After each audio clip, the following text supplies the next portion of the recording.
Student ये practice question को लेकर हमारा सेकंड पार्ट है। अगर आपने पार्ट फर्स्ट नहीं देखा है तो नीचे डिस्क्रिप्शन में लिंक दिया हुआ है, वहाँ से जाकर आप पार्ट फर्स्ट को भी देख लीजिए। ठीक है, तो चलिए शुरू करते हैं। ये बहुत इंपॉर्टेंट MCQs है। हमारा क्वेश्चन है फर्स्ट, ग्राफी फुटक का टूटना निम्न में किसके कारण होता है। 4 ऑप्शन यहाँ पर दिए हुए हैं। Rupturing of Graafian follicle is due to option first है decrease in LH, decrease in progesterone, decrease in FSH या फिर इंक्रीज इन LH। बताइए स्टूडेंट्स का राइट ऑप्शन क्या हो सकता है। सो इसका राइट ऑप्शन होगा इंक्रीज इन LH, यानी कि LH में वृद्धि के कारण ही ग्राफी फुटक का टूटना संभव है। तो हमारा करेक्ट ऑप्शन हो जाएगा 4। ठीक है, increase in LH।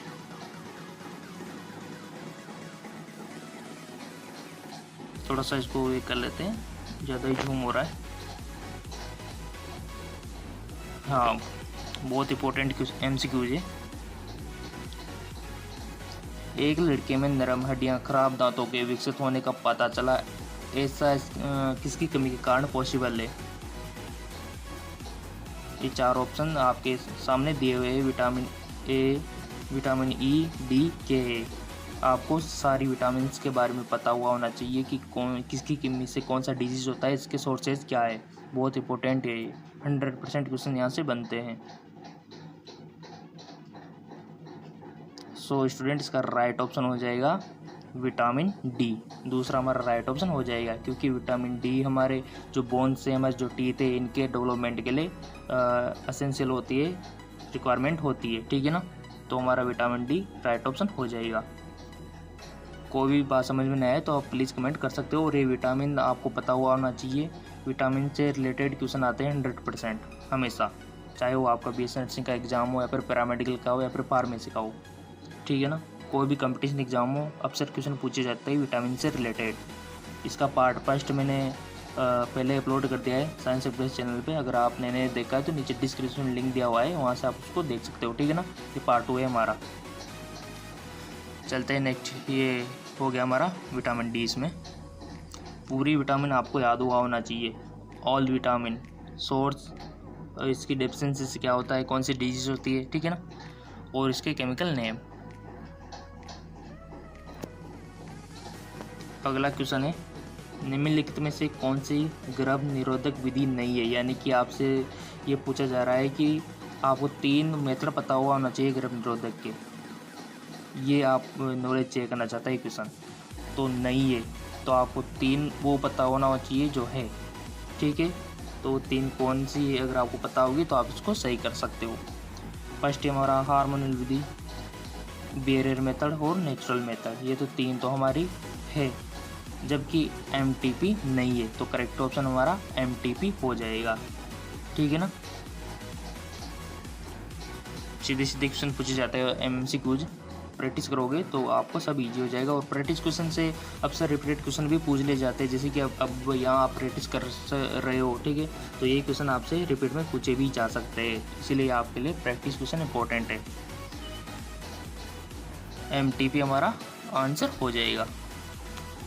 Next question है, निम्नलिखित में से कौन सी ग्रंथि किसी एंजाइम का उत्पादन नहीं करती है। बताइए student. Gastric, pancreas, liver, salivary gland. कौन सी ग्रंथि है जो एंजाइम का उत्पादन नहीं करती है। गैस्ट्रिक भी करती है, हमारे जो पैनक्रियाज है वो भी करती है, और सैलिवरी ग्लैंड है वो भी सिक्रेशन करती है एंजाइम का, जबकि लीवर किसी भी प्रकार का एंजाइम सिक्रेशन नहीं करती है। तो हमारा राइट ऑप्शन लीवर हो जाएगा। ठीक है ना, इस प्रकार MCQs बहुत इंपॉर्टेंट है। किस प्रकार से आपको थोड़ा सा फोकस करना है। ठीक है ना, विच of the following glands does not produce any enzyme. बहुत सिंपल से क्वेश्चन है, और अगर आप पढ़ोगे ना तो सब इजी हो जाएगा। नेक्स्ट क्वेश्चन है हमारा, किसी जीव का विकासवादी इतिहास के रूप में जाना जाता है। Evolutionary history of the organism in cross. यहाँ पर आपके सामने 4 ऑप्शन है, फाइलोजेनी और वंशावली, इनमें से कोई नहीं, या फिर व्यक्तिव्रत।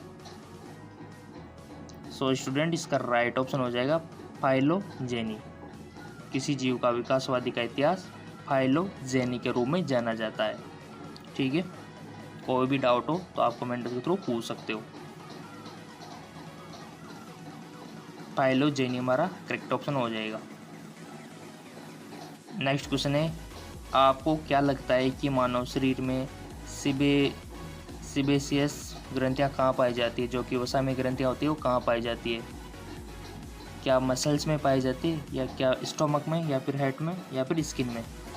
बताइए स्टूडेंट, इसका राइट ऑप्शन क्या हो सकता है? सो स्टूडेंट, इसका राइट ऑप्शन होगा स्किन, त्वचा में सिलिबेस वसा में ग्रंथियाँ पाई जाती है। ठीक है, तो इसका हमारा स्किन करेक्ट ऑप्शन हो जाएगा। Where do you think the sebaceous glands found in human body? Skin. ठीक है, इन स्किन।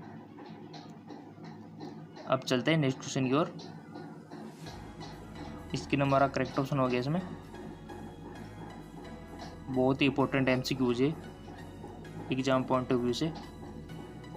नेक्स्ट क्वेश्चन है, the stage in cell division that consist of G1 phase, S phase, G2 phase. कोशिका विभाजन में वह चरण जिसमें G1 अवस्था, S अवस्था, G2 अवस्था शामिल है। मेटाफेज, प्रोफेज, एनाफेज या फिर इंटरफेज?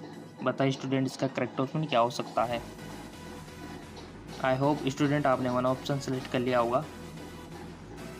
इसका करेक्ट ऑप्शन होगा इंटरफेज, हमारा राइट ऑप्शन हो जाएगा, क्योंकि कोशिका विभाजन में वही चरण है जिसमें G1 अवस्था, S फेज और G2 फेज शामिल है, वो है इंटरफेज। इंटरफेज हमारा करेक्ट ऑप्शन हो जाएगा, ये देखिए। ठीक है ना। नेक्स्ट क्वेश्चन है, अग्नाशय में बीटा कोशिकाएं इंसुलिन को स्रावित करती है। ए का आंसर इसने खुद ने दे दिया। अल्फा कोशिकाएं किसका स्राव करती है? स्टूडेंट मैं आपको बता दूं, आपको पता हुआ होना चाहिए, अल्फ़ा, बीटा, गामा। इन तीनों सेल से कौन से हार्मोन एंजाइम सेक्रेशन होते हैं, ये आपको पता हुआ होना चाहिए। बहुत ही इंपॉर्टेंट होते हैं कंपटीशन एग्जाम, इंट्रेंस एग्जाम में। सो अल्फा कोशिका का यहाँ पर पूछा गया है, बताइए। आई होप स्टूडेंट आपने वन ऑप्शन सेलेक्ट कर लिया होगा। अल्फा कोशिका से जो स्रावित होता है वो होता है ग्लूकागोन का। ठीक है, इंसुलिन हमारे कंट्रोल करता है किसको? शुगर लेवल को। ठीक है, जबकि ग्लूकागोन क्या बढ़ा, इंक्रीज करता है शुगर लेवल को। ठीक है, अपोजिट है एक दूसरे के। यहाँ पर ऑप्शन दिए हुए वेसोप्रिन, ग्लूकागोन, थायरोक्सिन और ऑक्सीटोक्सिन। सो स्टूडेंट, ये आपको अल्फा, बीटा, गामा तीनों सेल्स के जो हमारे तीनों सेल है, इनके फंक्शन आपको पता हुआ होना चाहिए। किसी से भी क्वेश्चन पूछा जा सकता है, गामा से भी पूछा जा सकता है। ठीक है, अब चलते हैं नेक्स्ट क्वेश्चन की ओर।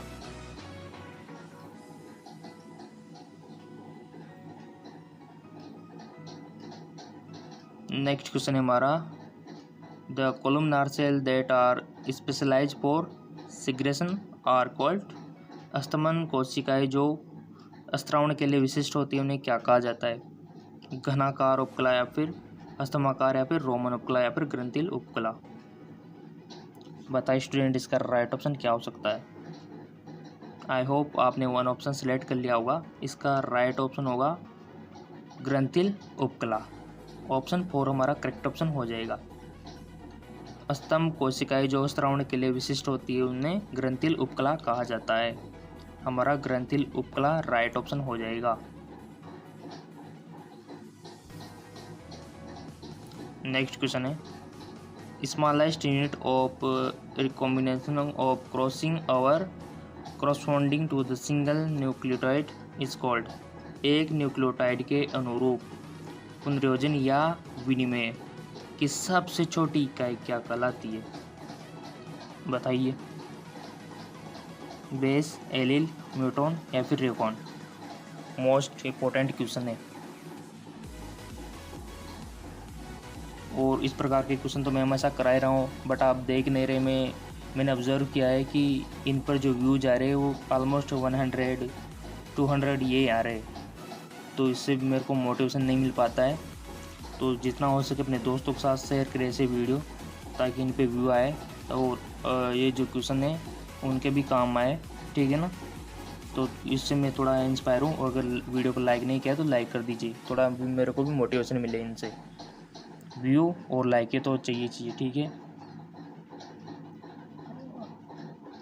एक न्यूक्लियोटाइड के अनुरूप पुनर्योजन या विनिमय की सबसे छोटी इकाई है वो क्या कहलाती है? इसका राइट ऑप्शन हो जाएगा रिकॉन, ठीक है। रिकॉन कहलाते हैं स्टूडेंट, इसका करेक्ट ऑप्शन 4 हो जाएगा, रिकॉन।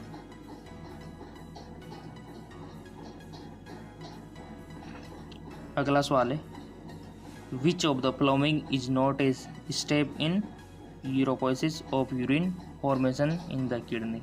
निम्नलिखित में से कौन सा वक्र में यूरोपोसिस या मूत्र निर्माण का एक चरण नहीं है? यानी कि आपको पता हुआ होना चाहिए मूत्र निर्माण की प्रक्रिया, ठीक है, वो आपको पता होगी तो आप इसको सही करके आओगे। आई होप स्टूडेंट आपने 1 ऑप्शन सेलेक्ट कर लिया होगा। स्टूडेंट मैं आपको बता दूं कि ये जो चयनात्मक पुनर्अवशोषण है ये भी उसी की मतलब मूत्र निर्माण के चरण में इसको शामिल किया हुआ है, और कोशिकीय गुच्छ के निषेध ये भी उसमें होता है, और नलिका द्वार जो ट्यूबुलर सिक्रेशन है ये भी उसमें इंक्लूड होता है। जो नहीं होता है वो है विटामिन डी एमिनेशन, यानी कि डी एमिनेशन हमारा चरण नहीं है, तो करेक्ट ऑप्शन यही हो जाएगा हमारा, ठीक है ना। बाकी के सब तीनों है, फर्स्ट, थर्ड और फोर्थ तो है, सेकंड नहीं है, तो डी एमिनेशन हमारा सही ऑप्शन हो जाएगा। ये मूत्र निर्माण का चरण नहीं है, डी एमिनेशन। अगला सवाल बहुत ही 100% आता है यहाँ से, बहुत ही इंपॉर्टेंट है, ठीक है ना। बहुत ही इंपॉर्टेंट है, very very very important question यहाँ से बनते हैं। देख लेते हैं इसको भी। Name the immunoglobulin that mediates allergic reaction like just allergy. ये जितने भी आपके सामने इम्यूनोग्लोबिन से 5 टाइप होते हैं, वैसे तो आपको पता होना चाहिए इनके बारे में। यहाँ पर जो पूछा हुआ है उस इम्यूनोग्लोबिन का नाम बताइए जो धूल एलर्जी जैसे एलर्जी की प्रतिक्रिया में। स्टूडेंट आपको पता होगा कि एलर्जी में कौन काम करता है, एलर्जी E4 एलर्जी यानी कि IgE वर्क करता है, तो हमारा करेक्ट ऑप्शन IgE हो जाएगा, ठीक है ना। यहाँ पर दिए हुए IgA, IgE और IgG और IgM, ठीक है। आपको IgA के बारे में भी मालूम होना चाहिए, IgG पे भी होना चाहिए। इसके लिए मैंने स्पेशल वीडियो आपके लिए प्रोवाइड करा दिया है, अगर आपने नहीं देखा है तो डिस्क्रिप्शन लिंक दिया हुआ है, वहाँ से आप वीडियो और ज़्यादा गेन कर सकते हो ताकि एंट्रेंस एग्ज़ाम में आपके अच्छे मार्क आए, ठीक है ना। बहुत ही इंपॉर्टेंट है, और यहाँ से क्वेश्चन बनते हैं हमेशा, चाहे वो आपका नर्सिंग का एंट्रेंस एग्ज़ाम हो या फिर फार्मेसी का हो या फिर पैरामेडिकल का हो। नेक्स्ट क्वेश्चन है हमारा, which among the following is the incorrect statement regarding blastocyte? निम्नलिखित में से कौन सा कथन ब्लास्टोसिस्ट के संबंध में गलत है? यानी कि 3 क्वेश्चन तो सही होना चाहिए और ये गलत है, वो हमको ढूंढना है। बताइए, इसको पढ़ना है पूरा। पहले तो ट्रोम्बोब्लास्ट की कोशिकाएं अतिरिक्त भ्रूण झिल्ली बनाती है या फिर यह कोशिकाओं का ठोस द्रव्यमान है? इनमें कम से कम 2 प्रकार की कोशिकाएं ट्रोम्बोब्लास्ट और आंतरिक कोशिका द्रव्यमान है। जोना पेलुसिडा, तनावा और ब्लास्टुला के टूटने के लिए उत्तरदायी है। ये आपको पता होना चाहिए। रिप्रोडक्शन सिस्टम अगर आपने पढ़ा होगा तो आप इसको 100% सही करके आओगे, ठीक है। एम्ब्रियोलॉजी, वहाँ से क्वेश्चन पूछा गया है और हमेशा पूछा जाता है कंपटीशन एग्जाम में। आई होप स्टूडेंट आपने 1 ऑप्शन सेलेक्ट कर लिया होगा। इसका करेक्ट ऑप्शन हो जाएगा ये कोशिकाओं का ठोस द्रव्यमान है। कौन? ब्लास्टोसिस्ट के संबंध में गलत कथन है, ये गलत कथन है। ये कोशिकाओं का ठोस द्रव्यमान है, ये बिल्कुल गलत है। बाकी के सब सही है। ट्रोम्बोब्लास्ट की कोशिकाएं अतिरिक्त भ्रूण झिल्ली बनाती है, हाँ सही बनाती है। इनमें कम से कम 2 प्रकार की कोशिकाएं ट्रोम्बोब्लास्ट और आंतरिक कोशिका द्रव्यमान, हाँ है। जोना पेलुसिडा, तनाहुआ और ब्लास्टुला में टूटने के लिए उत्तरदायी के हाँ है, ये हमारे सही है। जबकि यह कोशिकाओं का ठोस द्रव्यमान है, ये बात गलत है। तो ये हमारा करेक्ट ऑप्शन हो जाएगा, क्योंकि हमारा जो क्वेश्चन था वो ये था कि ब्लास्टोसिस्ट के संबंध में गलत कथन बताइए, तो ये हमारा गलत कथन है, ठीक है। ये कोशिकाओं का ठोस द्रव्यमान है, ये बिल्कुल गलत बात है। नेक्स्ट क्वेश्चन है हमारा, which among the following is not a coelomate. निम्नलिखित में से कौन सा एक प्रगोई नहीं है, कोलाइमेट नहीं है। 11th से पूछा गया है क्वेश्चन, 11th बायोलॉजी से। प्लेटीहेलमिंथेज, एनेलिडा, ऑर्थोपोडा और एकाइनोडर्मेटा। बताइए स्टूडेंट इसका करेक्ट ऑप्शन क्या हो सकता है। आई होप स्टूडेंट आपने वन ऑप्शन सेलेक्ट कर लिया होगा। इसका करेक्ट ऑप्शन होगा प्लेटीहेलमिंथेज। प्लेटीहेलमिंथेज क्या है, कोलाइमेट नहीं है, जबकि एनेलिडा, ऑर्थोपोडा और एकाइनोडर्मेटा कोलाइमेट में इनको गिना जाता है, प्रगोही है। जबकि हमारा जो प्लेटीहेलमिंथेज है ये नहीं है। ये 11th बायोलॉजी से लिया हुआ क्वेश्चन है और ज़्यादातर क्वेश्चन 11th और 12th से ही पूछे जाते हैं। अब आप में से बहुत सारे बोलेंगे कि ज़्यादातर क्वेश्चन कहाँ से बनते हैं। हमारा जो नर्सिंग का एंट्रेंस एग्ज़ाम है, फार्मेसी का है, पैरामेडिकल का है, इनमें हमें एंट्री चाहिए कॉलेज में, तो उसके लिए हमें एंट्रेंस एग्ज़ाम पास करना है। तो उसके लिए जो हमें जो प्रिपरेशन करनी है वो 11th की ज़्यादा करें या फिर 12th की। तो मैं आपसे यही करना चाहूँगा 12th को ज़्यादा प्रायोरिटी दें। 12th से ऑलमोस्ट आपसे 85% क्वेश्चन पूछे जाते हैं, जबकि 11th से बाकी 15% क्वेश्चन पूछे जाते हैं, 15%। तो जितना हो सके 12th के पीसीबी, फिजिक्स, केमिस्ट्री, बायोलॉजी का सहारा ले। क्वेश्चन उन्हीं में से आपसे पूछे जाएंगे। और इसके अलावा आपके जो डिजीज़ है, विटामिन है, यहाँ से क्वेश्चन पूछे जाते हैं। तो उसकी तो मैं प्रैक्टिस करा रहा हूँ। अगर आप मेरे सब्सक्राइबर होंगे तो आपको तो पता होगा कि सर क्या बता रहे हैं टाइम टू टाइम। ठीक है, सब मैंने प्रैक्टिस कराई हुई है, विटामिन के ऊपर भी, अभी जो इम्यूनोग्लोबिन हमने पढ़े उसके ऊपर भी। बट आपको पता होगा वो वीडियो देखा या नहीं देखा। नहीं देखा तो चैनल पर देख सकते हैं। मेरे 2 चैनल हैं जिस पर अभी वीडियो बन रही है, वो तो जैकलॉन जॉब है और इसका पार्ट फर्स्ट है वो साइंस एमकेएस पर मैंने अपलोड कर दिया। नीचे डिस्क्रिप्शन में सब मिल जाएगा आपको, ठीक है ना। तो उसके पार्ट फर्स्ट की भी आप प्रैक्टिस कर लीजिए। क्वेश्चन उन्हीं के ही है एक प्रकार से। और कुछ भी जिस विषय पर वीडियो बनना चाहिए आप कमेंट के थ्रू मेरे को बता सकते हो, ठीक है। तो ये हमारा क्वेश्चन हो गया था कि प्रगोई नहीं है, तो प्लेटीहेलमिंथेज हमारा करेक्ट ऑप्शन हो जाएगा। अगला क्वेश्चन है, हाँ, pneumatic bones are found in class. वातिल अस्थियाँ वर्ग में पाई जाती है, यानी कि वातिल अस्थियाँ वर्ग में पाई जाती है। कौन से में पाई जाती है, स्तनधारी में या फिर सर्पिश्रम में या फिर और ऑक्टिकतीज में या फिर पक्षी वर्ग में। बताइए स्टूडेंट इसका करेक्ट ऑप्शन क्या हो सकता है। आई होप आपने वन ऑप्शन सेलेक्ट कर लिया होगा। इसका करेक्ट ऑप्शन होगा एवीज, पक्षी वर्ग में पाई जाती है वातिल हस्तियाँ, ठीक है ना। सो ये जो क्वेश्चन है ये भी 11th बायोलॉजी से लिया हुआ है, ठीक है। तो जितना हो सके एनसीईआरटी पढ़े, फिजिक्स, केमिस्ट्री, बायोलॉजी। और कुछ नोट्स मैंने अवेलेबल आपके लिए करवा रखे हैं। मेरा जो साइंस एमकेएस चैनल है और जो जैकलॉन जॉब चैनल है, दोनों पर मैंने अवेलेबल करवा रखे हैं। अगर आपने चैनल को सब्सक्राइब नहीं किया है तो सब्सक्राइब कर सकते हो, ठीक है ना। और कोई भी डाउट हो तो कमेंट बॉक्स में लिख सकते हो। आपका जो बीएस नर्सिंग का एंट्रेंस एग्जाम है या फिर जीएनएम का या फिर पैरामेडिकल का या फिर फार्मेसी का है, सभी के लिए इंपॉर्टेंट है ये क्वेश्चन। बहुत सारे स्टूडेंट 12th पास आउट होते हैं तो उनको पता नहीं होता कि किस प्रकार के क्वेश्चन यहाँ पूछे जाते हैं, क्या होता है, कैसे यहाँ पर हमारा सिलेबस रहता है, तरह तरह के सवाल होते हैं। तो उनके लिए ये चैनल बहुत इंपॉर्टेंट है। मैंने इन्हीं की समस्या को देखते हुए ये चैनल क्रिएट किया है, ठीक है ना। क्योंकि आपको पता है कि हमारा जो नीट का एग्ज़ाम होता है, इनकी खबरें तो आपको न्यूज़ पेपर, अखबार, टेलीविज़न इन पर मिलती रहती है। जबकि ये जो अदर एग्ज़ाम है, जैसे कि हमारे nursing entrance exam, pharmacy entrance exam, paramedical entrance exam, physiotherapy entrance exam, इनके बारे में कोई नहीं बताता। तो आपकी समस्या के समाधान के लिए ये मैंने चैनल क्रिएट किया है, जैकलॉन जॉब और साइंस एमकेएस।